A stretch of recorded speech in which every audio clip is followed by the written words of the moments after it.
Sí, buenas tardes a todos aquellos que no he podido saludar hasta aquí. El Señor les bendiga.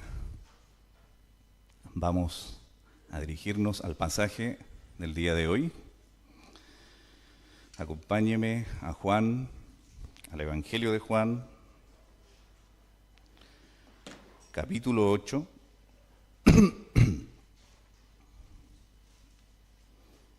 Versículos del 48 al 59. Juan capítulo 8, versículos del 48 al 59.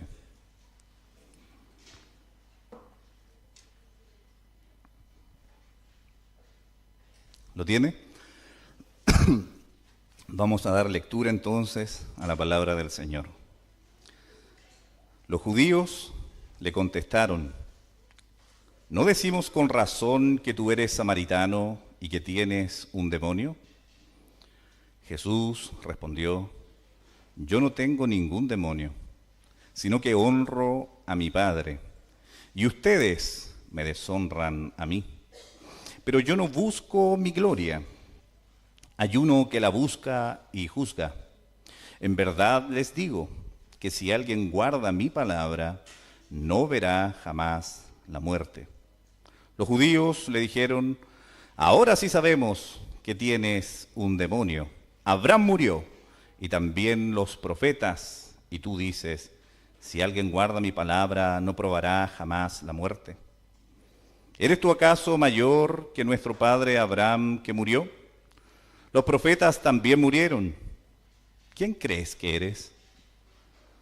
Jesús respondió: si yo mismo me glorifico, mi gloria no es nada. Es mi Padre el que me glorifica, de quien ustedes dicen: Él es nuestro Padre. Ustedes no lo han conocido, pero yo lo conozco. Y si digo que no lo conozco, seré un mentiroso como ustedes, pero sí lo conozco y guardo su palabra. Abraham, el padre de ustedes, se regocijó esperando ver mi día y lo vio y se alegró. Por esto los judíos le dijeron: aún no tienes 50 años y has visto a Abraham. Jesús les dijo: en verdad les digo que antes que Abraham naciera, yo soy. Entonces tomaron piedras para tirárselas, pero Jesús se ocultó y salió del templo. Amén. Vamos a orar a Dios. Espíritu Santo, Dios eterno, tu palabra ha sido leída. Deseamos profundamente que tú hables a nuestros corazones, que te muevas en esta pequeña congregación, aplicando tu palabra a cada uno de los corazones. Eres tú quien tiene una obra hermosa de santificación. Santifícanos cada día más como iglesia. Ayuda a mis hermanos a estar, Señor, atentos a tu voz, y ayuda al predicador en su debilidad también. Espíritu Santo, te pedimos esto a ti, en el nombre de Jesús, nuestro Salvador. Amén. Bien, mis hermanos, el pasaje que hablaremos el día de hoy marca el cierre de una sección clave que comenzó ya en el capítulo 7, cuando Jesús hace su aparición en la fiesta de los tabernáculos. ¿Se acuerdan? Allí estamos más o menos ubicados. Esta, la verdad, que no fue una entrada triunfal muy ruidosa, vamos a decir. De hecho, Jesús no subió al comienzo como lo hacían los demás, sino que fue en secreto. Fue a la mitad de la fiesta. Y estando él allí, comenzó a enseñar, pero no enseñaba como cualquiera. Él enseñaba con autoridad. A estas alturas, los líderes religiosos judíos ya tenían un odio hacia Jesús. Desde que sanó al paralítico en el capítulo 5, empieza este rechazo un poquito a ser más evidente, vamos a decir. Desde ese momento ya lo querían matar. Pero su enseñanza, la verdad, la enseñanza de Cristo, digo, es que ellos les estaba afectando. Porque esa enseñanza del Señor Jesucristo contradecía las tradiciones humanas que ellos tenían como si fueran mandatos de Dios. Para ellos, la verdad, mis hermanos, es que era realmente insoportable que Jesús estuviera cuestionando lo que sus antepasados les habían dejado como religión. Entonces, debemos traer nosotros esto a nuestra mente. Este es el trasfondo. Este es el lugar donde estamos ubicados el día de hoy, donde veremos una vez más cómo la enseñanza de Jesús y su revelación acerca de Él nuevamente comienza a generar o continúa, vamos a decir, generando una reacción. Por un lado, los judíos, ¿qué pasa con ellos? Se endurecen cada vez más en su incredulidad. Por otro lado, también Jesús dirige ahora palabras llenas de gloria a aquellos que son verdaderamente sus discípulos. ¿Sí? Y es aquí donde nos encontramos con una realidad dura, con una realidad que es ineludible. La incredulidad no es pasiva, la incredulidad no es neutral, la incredulidad es activa, es violenta y en este caso específico es homicida. Veamos entonces nuestro primer punto. Cuando el orgullo cierra el corazón.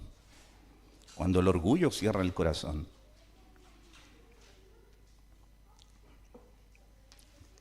La verdad que este pasaje comienza desde ya con una respuesta encendida de parte de los judíos ante esta declaración que los confronta, vamos a decir, en lo más profundo de su ser. Jesús les acaba de decir que en realidad su padre no es Abraham. ¿Se acuerdan o no? Su padre no es Abraham, como orgullosamente estos hombres lo creían, sino que su padre, ¿quién era? El mismo diablo. Bueno, ¿por qué? Porque deseaban hacer las obras de este padre mentiroso, de este padre perverso. Amaban la mentira y también odiaban la verdad. Incluso estos hombres están dispuestos a matar a quien la proclama, a quien proclama la verdad. Y esa acusación, mis hermanos, no es general. La verdad que es directa, se refiere a Jesús, ¿sí? A quién es, la verdad misma, y que estos hombres querían eliminar. Este pasaje pone fin a una extensa sección que ya comenzó en el capítulo 7 del Evangelio de Juan. Y es aquí, mis hermanos, donde la incredulidad de estos fariseos, de estos judíos, de estos hombres, ya no se disfraza. Se empieza a mostrar sin disfraces. Es así tal cual. Si antes se ocultaba tras dudas o desprecio sutil, ahora se desata con toda su fuerza. Es una incredulidad profundamente rebelde y abiertamente homicida. Y así mismo como Jesús se fue revelando, vamos a decir, progresivamente, también la incredulidad fue creciendo hasta alcanzar su máxima expresión. A medida que la luz de Cristo resplandece con mayor intensidad, las tinieblas que hay en el corazón humano se resisten con mayor violencia. Al principio, los judíos se limitaban a cuestionar nada más. Los judíos se limitaban solamente a murmurar contra Jesús. Pero aquí ya empezamos a ver algo distinto, ¿no? Ahora, frente a una revelación que es mucho más clara de parte de Dios, ya no pueden contener su odio a estos hombres. Así que, ¿qué van a hacer? Lo atacan directamente, pero no lo atacan con argumentos. No lo están atacando así, sino que lo están atacando con insultos. Ahora, ya no es un diálogo. Ahora es derechamente un ataque. Lo llaman samaritano. Lo llaman endemoniado. Los peores insultos que un judío podía pronunciar. Ellos no buscaban razonar, ellos buscaban herir, en vez de examinar sus corazones a la luz de las palabras de Cristo, se afirman en su propia justicia y descargan su ira contra él. Decirle samaritano, mis hermanos, no era solo una ofensa étnica. Era acusarlo de ser un extranjero despreciable, un mentiroso, un mestizo, un impuro, un hombre sin herencia legítima dentro del pueblo de Dios. Si nos dices que nuestro padre es el diablo, entonces tú debes ser un samaritano. Porque ¿quién podría odiarnos tanto a nosotros como para decirnos así? Así pensaban ellos. Nos odian a nosotros los samaritanos y nosotros los odiamos. Dicen que no debemos adorar en Jerusalén. Dicen que debemos adorar en su monte. Nos desprecian y hasta se atreven a decir que nosotros no somos hijos, que ellos sí son hijos de Dios. De manera que cuando estos hombres no pueden resistir la sabiduría de Dios, cuando no pueden enfrentar la verdad del mensaje, ¿qué hacen? Atacan al mensajero, descalifican a la persona con tal de no tener que enfrentar el argumento. Así es más fácil, pues. Así se libran de mirar dentro de sus corazones. Y ahora yo me pregunto, ¿cuántos aquí hacen lo mismo cada semana? Cada semana. El Evangelio se predica, pero en lugar de responder con humildad, se enfocan en cualquier otra cosa. No es lo que Dios está mostrando en tu propio corazón. Como me dijo el predicador, me dijo pecador, le falta amor, mira la forma en que lo hizo. No, en la iglesia hablan tanto de santidad y mira cómo es la iglesia. Yo viví esto otro. ¿Cómo me van a decir algo a mí? Y así, al igual que estos hombres, desvían la atención semana tras semana, no del predicador, no de la iglesia, sino de lo que Dios está tratando en tu alma. Considera lo que Dios te dice hoy y atiende su voz. No desvíes tu atención, mira dentro de tu corazón si está esta actitud en ti también como la estuvo en estos hombres. Pero también estos hombres le llamaron endemoniado. Y al llamarlo endemoniado, no solo estaban rechazando sus palabras, no, sino que estaban afirmando que su enseñanza, que la enseñanza de Cristo venía del mismo infierno. Esto, mis hermanos, no es algo suave. No es algo suave. Ellos estaban afirmando que él estaba siendo inspirado por el mismo demonio, por Satanás. Es una blasfemia disfrazada de crítica. Es odio contra la verdad manifestado en palabras violentas. Serrail, famoso pastor anglicano del siglo XIX, lo expresa con claridad de la siguiente forma. Escuche bien. Los sobrenombres, insultos y el lenguaje violento son las armas preferidas del diablo. Cuando otros medios fallan, él manda a sus siervos a azotar con la lengua. ¿Qué le parece?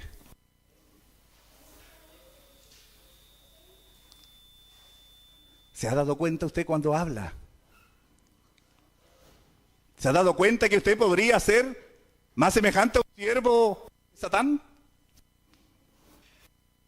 Es importante mirar hacia nuestro corazón, no desviar la atención como estos hombres.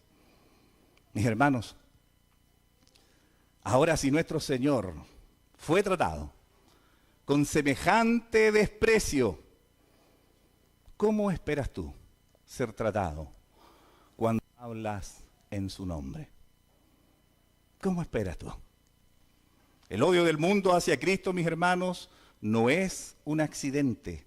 Es una reacción natural de un corazón que está caído y que enfrenta la verdad divina. A veces ese odio está dormido, pero cuando la verdad de pronto la confronta, despierta con furia. Por eso no debemos callar ni suavizar el mensaje por miedo a esa oposición. Si amamos la verdad, es decir, si amamos a Cristo, debemos estar dispuestos también a compartir su rechazo. Y no lo hacemos con tristeza. No lo hacemos con tristeza, sino con gozo.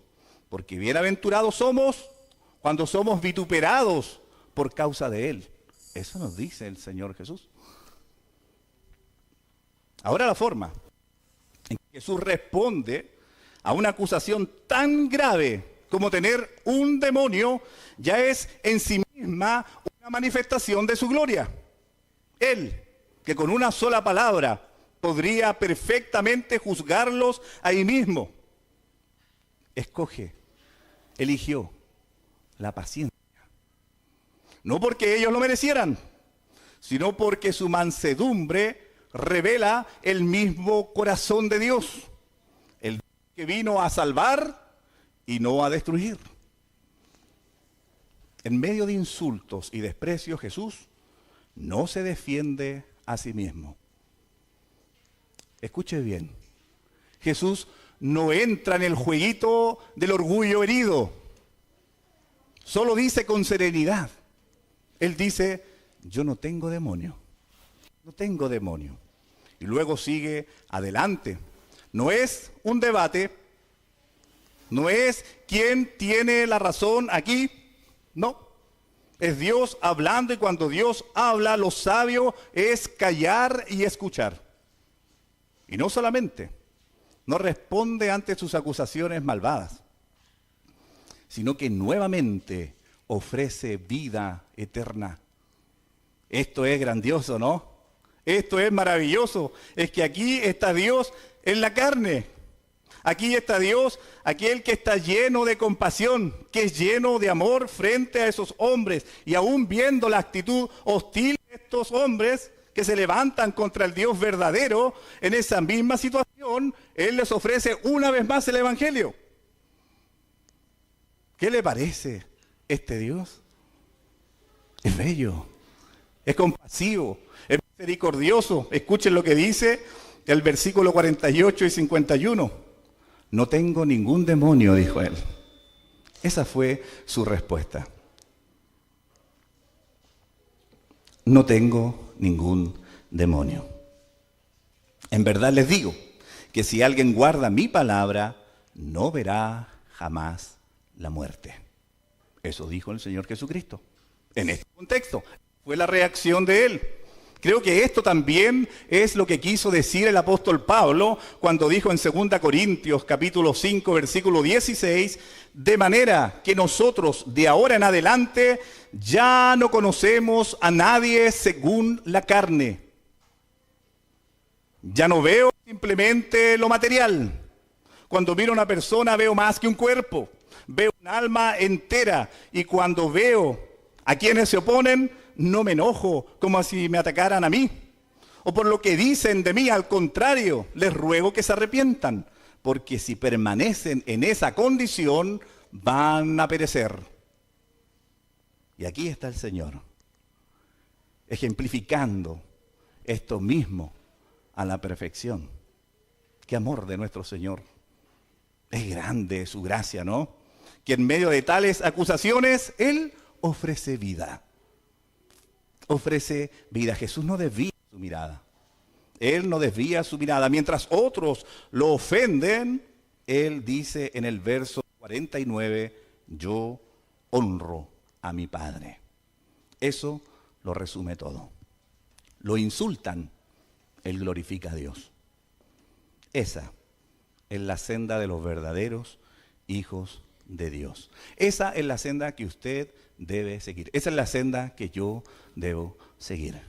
Esta es la reacción amorosa, que no se ve afectada en su orgullo. No cae en el juego del orgullo herido. No caiga, hermano, en aquello. Sea como Cristo. Escuche lo que Él le dice. Y la verdad, si somos hijos, nosotros no deberíamos esperar algo diferente tampoco. Al predicar la verdad, vendrán las calumnias. Al sostener y vivir la vida cristiana, vendrán las acusaciones también. Mateo 10, versículo 15. Si al padre de familia llamaron Belcebú, ¿qué dirán de nosotros? Más bien hay que preguntarse, hermanos, ¿qué dice de mi fe una vida sin visión? ¿Qué dice de mi fe una vida sin señalamientos? ¿Qué dice de mi fe una vida sin reproches? Porque si el mundo te está aplaudiendo, quizás es porque te pareces demasiado a él. Te pareces demasiado. O tal vez, si el mundo te aborrece, puede que el mundo te esté aborreciendo, es porque no perteneces a este mundo. Perteneces a Dios. Aquí se revela un contraste, mis hermanos, absoluto entre Jesús y los líderes religiosos. Mientras ellos juzgan a Cristo como si fuera un loco, como si fuera un endemoniado, Él les habla ahora con la autoridad del cielo. Jesús no busca su propia gloria. Eso queda claro y esa es precisamente la evidencia de que... Porque quien busca su propia gloria está centrado en sí mismo. Quien busca su propia gloria está centrado en sí mismo. Lo más trágico es que estaban rechazando al mismo Dios que ellos decían servir. Al rechazar al Hijo, estaban rechazando al Padre. Jesús, mis hermanos, no está hablando aquí como un profeta más, no. Ni siquiera como un maestro con autoridad moral. Hablaba como el mismo verbo eterno hecho carne. Llamarlo hereje, llamarlo endemoniado en términos espirituales es declarar que Dios Padre es un mentiroso. ¿Por qué? Porque el Padre había dado testimonio del Hijo. Hablaba Él desde el cielo, dando testimonio de su Hijo. Cuando Jesús afirma aquí, en el versículo 51, que quien guarda su palabra no verá la muerte, ellos se burlaron. Se burlaron como si hubiese dicho una gran estupidez, una gran tontera. ¿Les parece absurdo? Porque una vez más entienden todo desde lo terrenal estos hombres.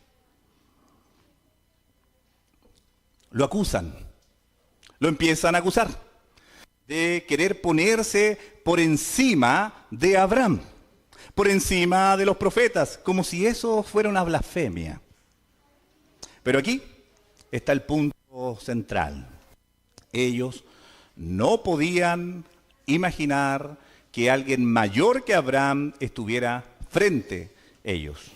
No tenían espacio, vamos a decir, en su teología para un Mesías divino, eterno, igual al Padre. No cabía en la cabeza de estos hombres. Y es muy notable porque, ¿se acuerdan de aquella mujer samaritana?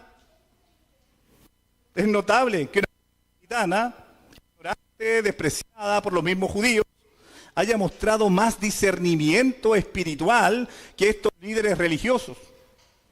Ella también se sorprendió ante las palabras de Jesús. Pero en lugar de endurecerse, ¿qué pasó? Creyó. Estos hombres, en cambio, prefieren aferrarse a su ceguera. La diferencia, mis hermanos, no está en el conocimiento. La diferencia está en el corazón. Jesús revela que el verdadero problema no es un problema intelectual, es un problema espiritual. Como dijo en el verso 47, no pueden oír su palabra porque no son de Dios.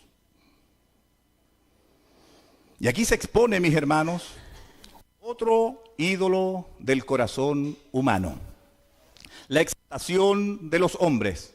Otro ídolo del corazón humano. La exaltación de los hombres. Los judíos tenían a Abraham en alta estima, que no podían concebir a absolutamente nadie que fuera superior a él. Para ellos Abraham es lo máximo, la crème de la crème, aunque afirmen seguir a los profetas. Sus antepasados habían matado a los profetas. Es como raro esto, ¿o no? Ellos mismos están rechazando al que los profetas habían anunciado. Religión, mis hermanos, centrada en la tradición, no en la verdad. Centrada en los hombres del pasado, no en el Dios vivo que se está manifestando en el presente. Esto no es distinto de lo que vemos hoy. La religión del hombre tiende a levantar figuras humanas. En lugar de mirar a Dios, se exaltan santos, patriarcas, líderes carismáticos o fundadores de movimientos religiosos. Y cuando Cristo no encaja en esa imagen, es rechazado. Eso es lo que pasa, por ejemplo, en el catolicismo, ¿no?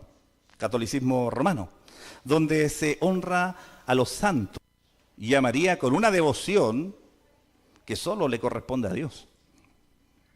Pero la fe verdadera no es desde abajo, no desde abajo, no se construye con nuestras ideas, no se construye a partir de nuestras preferencias, sino que desciende del cielo.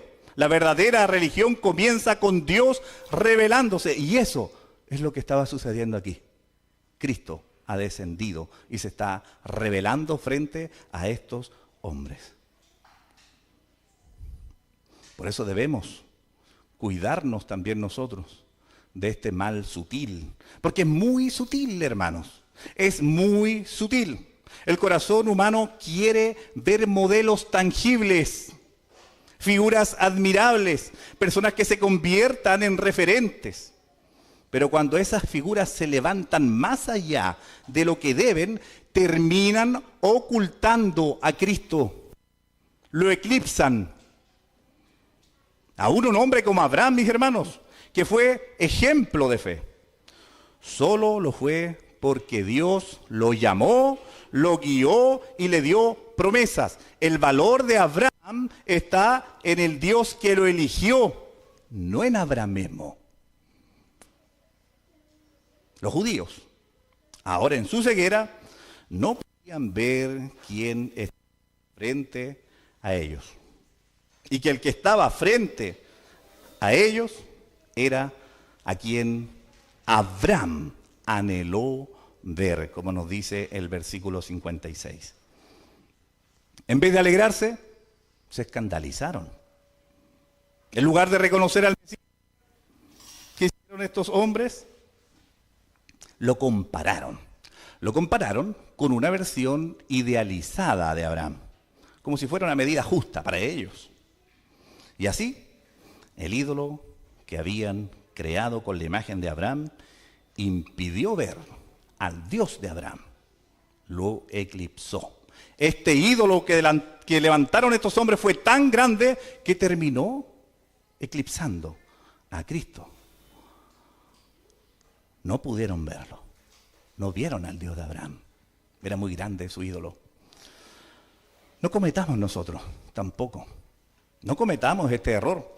Podemos dar gracias a Dios por los siervos fieles, por los hermanos que nos edifican, pero nunca debemos perder de vista que ellos, como nosotros, solo son vasijas de barros.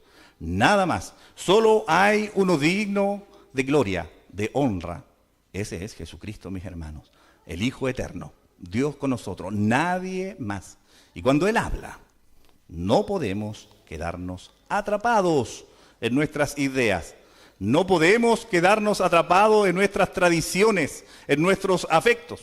Debemos rendirnos a su palabra, porque en ella hay vida. Y como nos ha dicho Juan todo el tiempo de este evangelio, esta vida es eterna.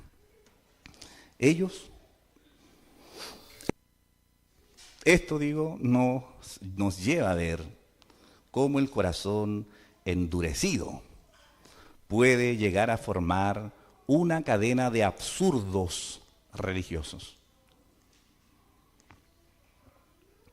Un corazón endurecido puede llegar a formar una cadena de absurdos religiosos. ¿Ha visto personas que se dicen ser cristianas y tú conversas con ellos y son personas que están llenas de contradicciones? Los judíos decían honrar a Abraham que a Jesús, más que a Jesús, siendo que el mismo Abraham fue quien se alegró, de ver el día de Cristo. ¿Sí? Así que los judíos decían honrar a Abraham, pero Jesús, la verdad, estaba frente a ellos. Abraham se alegró de ver el día de Cristo, pero ellos, la verdad, que no consideraron esto. Ellos decían que el Padre era su Dios, pero rechazaban el testimonio que Él dio a través de su Hijo Jesucristo. Y despreciaron a quien el mismo Padre honra, a quien el mismo Padre exalta. Eso es una contradicción.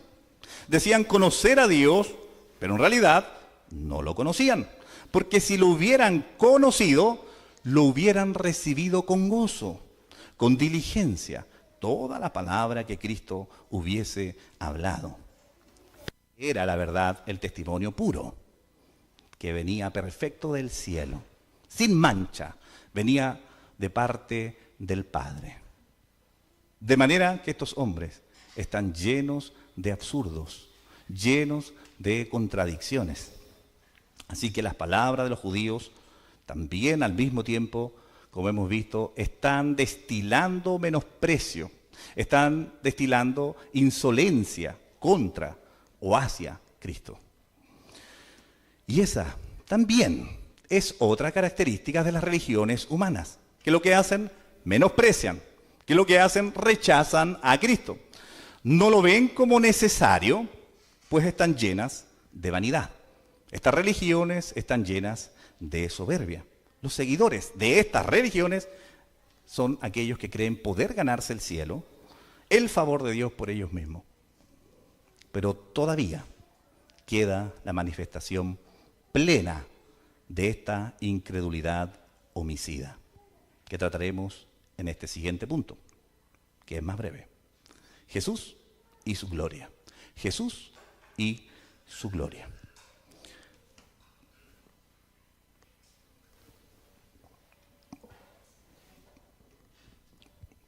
Durante la fiesta de los tabernáculos, Jesús no solo fue un judío más cumpliendo una tradición.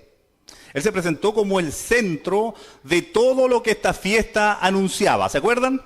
Él fue revelando paso a paso su identidad divina y su misión redentora. Cada palabra y cada acto apuntaban a una verdad central. ¿Cuál es esta verdad? Su unión única con el Padre. Una unión que ningún otro ser puede tener. En los capítulos 7 y 8 de Juan, ya lo hemos estado estudiando, vemos cómo Jesús despliega su gloria y lo hace de una manera progresiva. ¿Sí? No es simplemente, vamos a decir, un maestro que está hablando con gran sabiduría, no es un profeta más, es Dios hecho. Está manifestando en esta fiesta de los tabernáculos. Primero enseñó una autoridad que nadie había escuchado antes. No citaba opiniones humanas, no citaba interpretaciones rabínicas o comentarios bíblicos, podría decir el día de hoy. No es así con Cristo, no es así. Hablaba lo que había oído del Padre. Jesús no venía con comentarios bíblicos. Nosotros, eso queda para nosotros. Pero Él no. Solo alguien que ha estado eternamente con Dios puede decir esto. Por eso su enseñanza no es solo verdadera, es perfecta, es divina, porque Él es la palabra de Dios hecha hombre. Luego se presentó también en esta fiesta como la fuente de agua de vida, Mientras el pueblo recordaba que Dios proveyó en el desierto esta agua, Jesús se levanta en medio de la multitud y dice: si alguien tiene sed, que venga a mí y beba, dice. Solo Él puede saciar el alma, solo Él puede dar vida eterna. Ni el ángel más glorioso puede ofrecer esto, hermanos. Solo Él. Después, ¿qué es lo que hizo Jesús? Se reveló como la luz del mundo, en medio de un mundo oscuro. Por el pecado, Jesús declaró: yo soy la luz del mundo, el que me sigue no andará en tinieblas. No apuntó hacia la luz, ¿se acuerdan? No apuntó hacia la luz porque Él mismo es la luz. Él es la luz. De hecho, 1 de Juan, capítulo 1, versículo 5, dice: Dios es luz y en Él no hay ninguna tiniebla. Solo Él puede disipar la oscuridad y ordenar el caos del corazón humano en la nueva creación. También enseñó que en Él está la salvación. Él dijo lo siguiente: si no creen que yo soy, morirán en sus pecados. No solo advierte, asegura que Él es el único escape. Yo soy. Eso dice Él. Y no es una frase cualquiera. Es el nombre con el cual Dios se reveló a Moisés. Yo soy el que soy, en Éxodo 3:14. Si no creemos en Él, no hay otro camino. No hay esperanza entonces. Finalmente, se presentó también en esta fiesta como el único que puede liberar del pecado. ¿Y qué dijo Él? Y la verdad los hará libres. Si el Hijo los hace libres, ustedes serán realmente libres. Ningún esfuerzo humano, ni siquiera la ley puede romper las cadenas. Solo Cristo puede. Porque Él, mis hermanos, no solo enseña la verdad, Él es la verdad. Él no solo muestra el camino, es que Él mismo es el camino. Pero ahora la revelación de Jesús alcanza su punto más alto.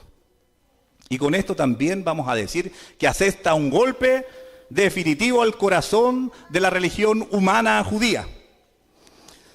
Si a alguno le quedaba dudas y decía: a lo mejor escuché mal cuando Jesús dijo eso, ¿qué cosa? Eso que yo soy, po. A lo mejor escuché mal. Pero si a alguno le quedaba duda de lo que Jesús estaba enseñando, bueno, ahora el Señor lo deja más que claro. Él se reveló de una manera directa, como el Eterno. Él dice claramente: yo soy. No deja espacio aquí, mis hermanos, a interpretaciones a medias. No, Él no se presenta como un reformador. Él no se presenta como un simple profeta. Él se presenta como Dios mismo. Esto encaja perfectamente con el propósito que Juan, el autor de este evangelio, tuvo para escribir este evangelio. En el capítulo 20, versículo 31, él lo va a decir así: estas cosas se han escrito para que ustedes crean que Jesús es el Cristo, el Hijo de Dios, y para que al creer tengan vida en su nombre. Para Juan no se trata entonces de narrar hechos nada más, sino de exponer la gloria del Verbo encarnado, el Hijo eterno del Padre. A cada paso este evangelio, mis hermanos, nos va confrontando con la misma tensión constante. ¿Cuál es esta tensión? Que la luz vino al mundo, pero los hombres amaron más las tinieblas que la luz. Y eso es lo que estamos viendo constantemente en este evangelio. Hay una oposición allí, que lo vamos viendo en cada capítulo. Jesús en este pasaje va a afirmar que en realidad Él no busca su propia gloria. No se exalta a sí mismo, como lo haría un falso maestro o un líder carismático, hambriento, vamos a decir, de poder. No, Él solo busca la gloria del Padre, y es el mismo Padre que lo glorifica a Él. El juicio está en las manos de Él, ¿sí? Pero su causa no es personal. La causa de Cristo es la causa del cielo. Y por eso es que no hay contradicción en esto. Contradicción, digo. Porque Cristo no vino a hacer su propia voluntad, sino la del que lo envió. Su humillación, mis hermanos, fue tan real, pero no definitiva. No definitiva. Su obediencia hasta la cruz fue el camino hacia la exaltación eterna. Siempre leemos este pasaje y lo vamos a volver a leer. Filipenses 2, del 9 al 11. Dice, por lo cual Dios también lo exaltó hasta lo sumo y le confirió el nombre que es sobre todo nombre, para que al nombre de Jesús se doble toda rodilla de los que están en el cielo y en la tierra y debajo de la tierra, y toda lengua confiese que Jesucristo es el Señor, para gloria de Dios el Padre. Aquel que fue siervo, ahora es exaltado como Señor de todo. Del mismo cielo. Desde el mismo cielo, en el bautismo y en la transfiguración, el Padre testifica acerca del Hijo. Mateos 3:17 y 17:5 lo registran claramente con estas palabras. Este es mi Hijo amado en quien tengo complacencia. Allí está. Y en su gloriosa exaltación se cumple lo anunciado por los profetas. Se cumple lo anhelado por los patriarcas también. ¿Se acuerda de Génesis o no? Desde Edén, según Génesis 3:15, la promesa fue sembrada. Un descendiente de la mujer iría a la cabeza de la serpiente. Y en Abraham, escuche bien, en Abraham esa promesa se enciende con mucha más claridad. Dios le dijo, voy a llevar una simiente a través de ti, Abraham. A través de esa simiente va a llegar el Mesías. Gálatas 3:16 lo dice de la siguiente manera. Voy a leer Reina Valera. Ahora bien, a Abraham fueron hechas las promesas y a su simiente. No dice y a las simientes, como si hablase de muchos, sino como de uno, y a tu simiente, la cual es Cristo.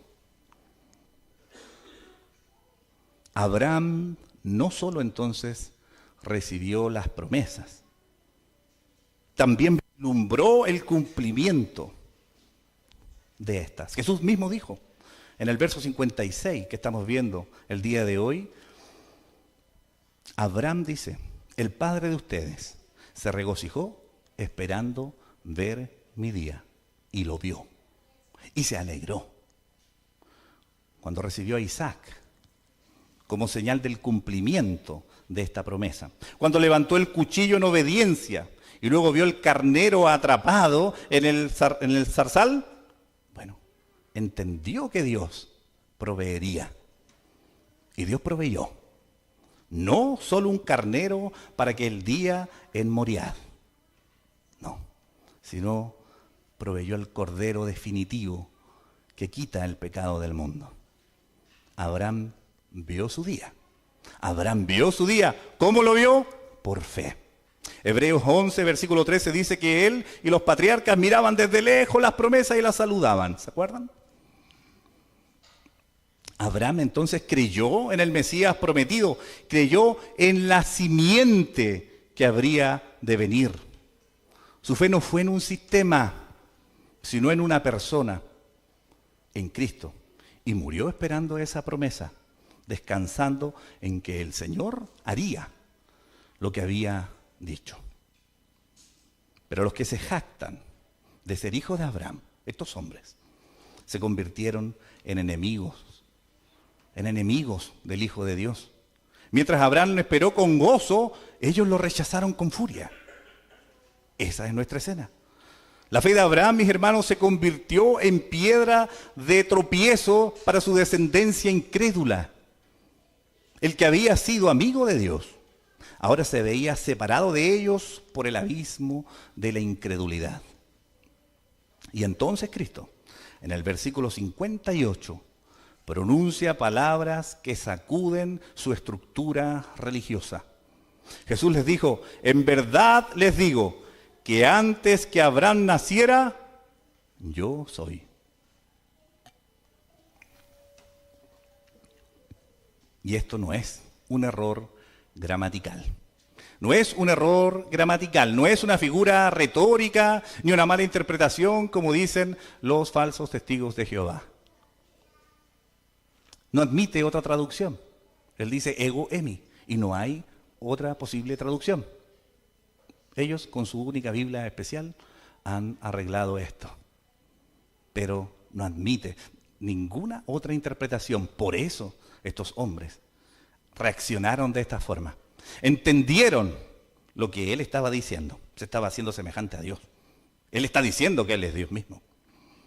Yo soy. Eso es lo que está diciendo. No lo está ocupando como una figura retórica, ¿no? Es una declaración divina. Él no dijo yo era, como lo haría una criatura preexistente. Dijo yo soy. Dijo claramente yo soy. Con esas palabras, entonces, se identifica directamente con el Dios que habló en la zarza ardiente. Con esas palabras, mis hermanos, Jesús se ubica fuera del tiempo, ¿sí? Eterno, inmutable, siempre presente. Yo soy, dice Jesús. Como el Señor también lo dijo en Isaías 43:13. Aún desde la eternidad, yo soy. Y no hay quien libre de mi mano. Como el verbo eterno en Juan 1. En el principio era el verbo y el verbo era Dios. Todo lo creado procede de Él. Pero Él no procede de nadie. Él no tiene comienzo. Él no tiene fin. Abraham tuvo un origen. Jesús no. Abraham fue hecho. Jesús es el que hace. Abraham creyó. Jesús es el objeto de esa fe. De manera que este es el golpe final. Jesús no solo es mayor que Abraham, es el Señor de Abraham, les está diciendo. No solo precede al patriarca, sino que lo sustenta. Jesús no es un actor secundario aquí en esta historia de la redención, sino que es el protagonista principal. Él es la simiente prometida, el Cordero preparado, el Hijo glorificado, el yo soy eterno. Y al oír esto los judíos no le adoraron. ¿Qué hicieron? Tomaron piedras. Porque cuando el corazón, escuche bien, se cierra a la verdad, la gloria de Dios no ilumina, ciega. Cuando el corazón se cierra a la verdad, la gloria de Dios no ilumina, ciega. Rechazaron al único que podía darles vida porque prefirieron conservar su estilo de vida, abrazar su religión, antes que rendirse al Dios que se les revelaba cara a cara. Y esa gloria, mis hermanos, que provocó ira en unos y fe en otros, sigue exigiendo, una respuesta. El rostro de Dios se ha mostrado en Cristo. ¿Qué haremos con Él? Esto nos lleva a nuestro tercer punto. Creer o morir. Creer o morir. Allí estaba Cristo. No un mero maestro, no un reformador moral, ni tampoco un líder carismático, no, sino el Hijo de Dios, que está siendo plenamente manifestado, Dios mismo hecho carne, el eterno yo soy. Y cuando Cristo habla, cuando Él se revela tal como es, mis hermanos, nadie queda indiferente. Hoy en día muchos han domesticado la figura de Jesús. Muchos lo han endulzado a Jesús, lo han suavizado. Y así, nadie se ofende con el Cristo pacifista, ¿no? No. Una especie de Gandhi espiritual. Nadie se escandaliza tampoco con el Cristo activista social, ¿o no? Tampoco con el Cristo maestro de ética, o el Cristo que solo predica amor universal. Pero ese no es el Cristo de las Escrituras. El Cristo real El que habló aquí en Juan 8 es una figura imponente, es una figura ineludible, es una figura que es radical. Y eso no le gusta a nadie. No le gusta a nadie. No da espacio para la neutralidad. Su persona genera dos reacciones nada más: creer para vida o rebelarse para muerte. No hay más. No hay términos medios aquí. No existe una zona gris. Así como que te quieras quedar en el quizás, en el tal vez, porque eso ya es un no. El todavía no, ya es un rechazo. Toda respuesta que no sea un sí rotundo e incondicional al Cristo de la Biblia es un no. No te engañes. No te engañes a ti mismo, creyendo que mañana vas a tomar una decisión. Cristo aquí no deja espacio para ambigüedades. No hay ambigüedades con Cristo. Él se presenta como el Señor absoluto, el único camino al Padre, la única verdad, la única vida, el único que puede librarte del pecado y de la muerte eterna. Frente a esa declaración, solo tienes dos caminos: rendirse o resistirse. Esas son sus opciones. Nada más. No puedes negociar con Él. No puedes redefinirlo tampoco. Y esa es la tensión que este texto nos muestra. Como diría C.S. Lewis, apologista cristiano anglicano, famoso, ¿cierto?, por ser el autor de las Crónicas de Narnia, frente a una persona que declara ser Dios, dice él, no hay muchas opciones. O está loco o es un mentiroso. O es quien debe ser. Jesús no solo dice que viene del Padre. No solo afirma conocerlo. Él dice, antes que Abraham naciera, yo soy. Está reclamando nada menos que el nombre de Yahvé, el nombre del Dios eterno. Nada menos que ese nombre. Y si eso no es verdad, entonces estamos ante la más grande blasfemia de la historia o la más grande revelación y la más gloriosa de todas. No hay más opción. O es un loco o todo lo que dijo es verdad. Y hay pruebas ineludibles que lo que dijo es verdad. Los judíos de este pasaje eligieron lo primero. Apenas Jesús terminó de hablar, ellos se inclinaron, pero no para adorarle, para tomar piedras y matarlo. ¿Por qué? Porque no soportaron su palabra. Prefirieron su religión a su Redentor. Eligieron las sombras en vez de la luz. El corazón de ellos es como el de muchos hoy en día. No tienen espacio para Cristo. Y eso no los hizo a ellos simplemente personas religiosas, sino enemigos de Dios, abiertos. Quisieron matar a Dios. Su reacción dejó al descubierto un odio homicida, un rechazo deicida. Y Cristo, lejos de ser una víctima descontrolada, permanece en completo dominio de la situación. Tiene dominio propio total. Él es Dios. No lo mataron tampoco porque fallaron. No lo mataron porque Él huyó. Simplemente no lo mataron porque no había llegado su hora. Él entregaría su vida voluntariamente. Cuando el momento determinado por llegara, allí lo haría y nadie se la quitaría. Él la daría amorosamente. Este episodio, mis hermanos, también muestra lo que Juan ya había declarado en Juan 3:36. El que cree en el Hijo tiene vida eterna. Pero el que no cree, el que no obedece, dice, al Hijo, el que no obedece al Hijo, no verá la vida, sino que la ira de Dios permanece sobre él. Y eso mismo, con otro acento, lo afirma Jesús en este capítulo que estamos viendo, en el versículo 51 y 52. ¿Sí? En verdad les digo que si alguien guarda mi palabra, no verá, no probará jamás la muerte. Estos hombres no es que no creyeran en la vida eterna, no es que no creyeran en la resurrección. De hecho, sí creían. Lo que a ellos los enojaba era que Jesús estaba diciendo que esa resurrección, que esa vida eterna estaba profundamente ligada con lo que Él decía, con sus propias palabras. ¿Cómo va a depender de eso, de lo que tú dices, la vida eterna?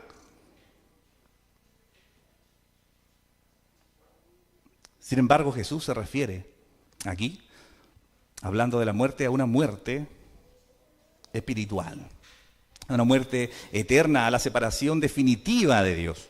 Esa muerte es el castigo justo por un pecado no perdonado.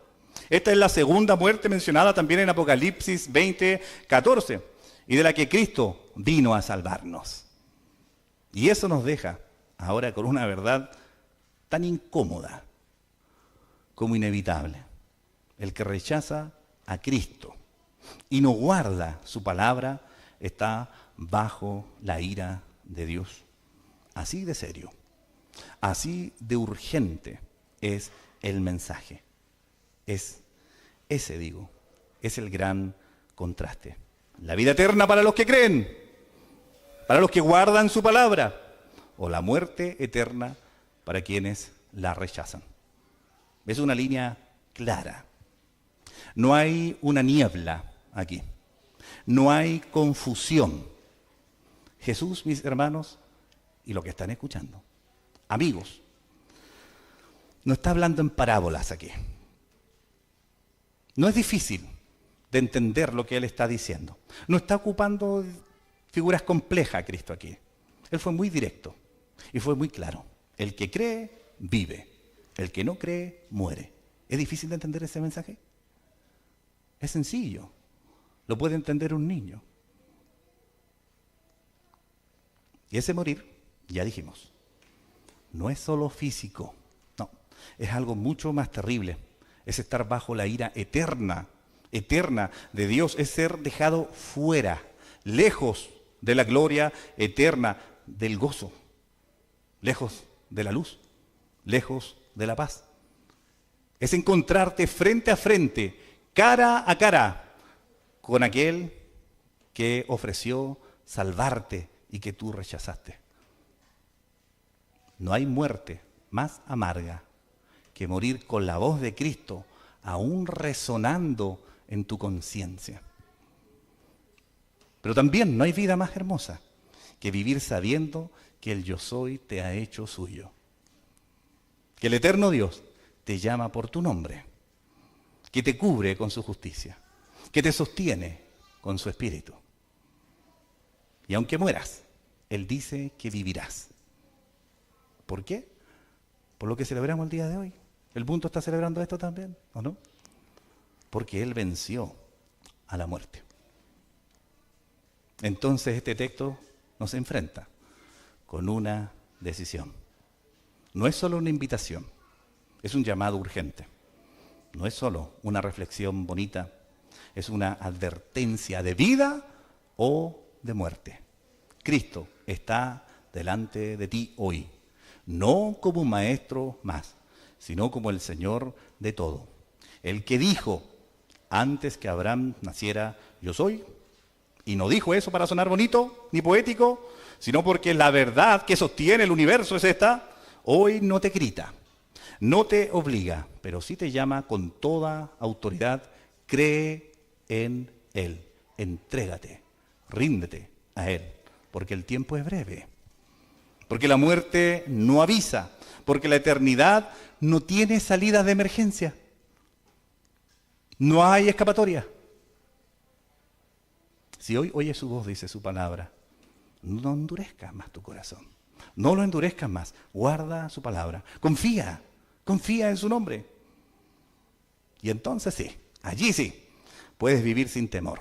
Porque la muerte no será tu final. La muerte será la antesala de tu gloria. Nada más.